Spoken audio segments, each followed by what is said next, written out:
Now, many of you would have caught the interview with Matthew Newton on A Current Affair last month. The interviewer was Tracy Grimshaw, and it was one of, I understand it was one of the highest rating A Current Affairs programs for the year. Now, that was an opportunity for Matthew Newton to perhaps explain or even apologise for some of his past behaviours. And I thought, from a mental health perspective, he was quite courageous and in fact did that. But speaking with some of my friends who don't have a mental health background, I understand that the interview polarised quite a few people. So what I'd like to do is just discuss some of the interview content from a mental health perspective, and particularly from a neuropsychological perspective.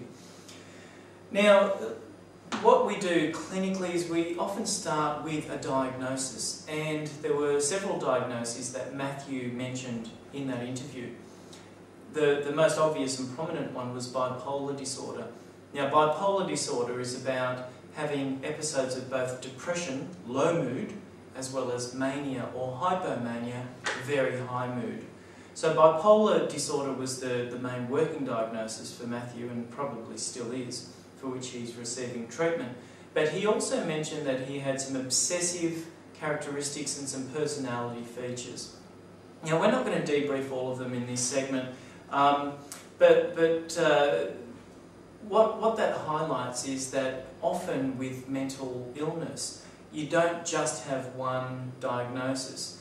There's this thing called comorbidity. Comorbidity means there are lots of different diagnoses or lots of different conditions acting at once. Now, one of the things that took my interest that wasn't explicitly mentioned in the interview is traumatic brain injury, which is a very prominent focus for neuropsychologists.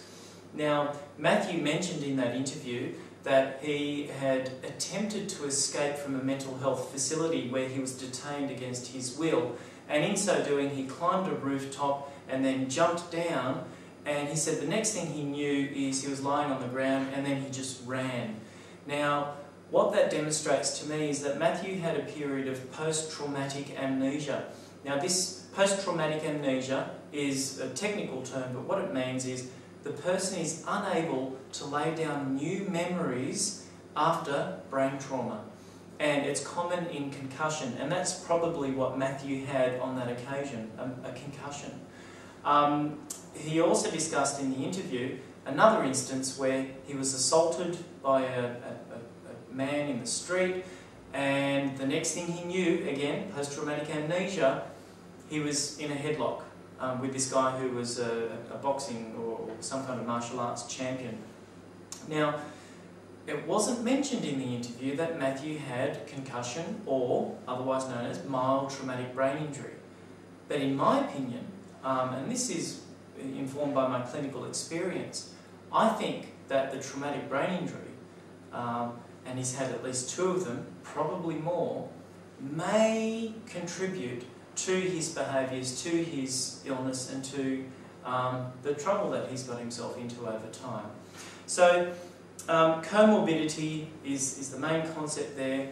With mental illness, you often have more than one diagnosis, and sometimes you have a more primary or organic brain disorder, in this case, mild traumatic brain injury.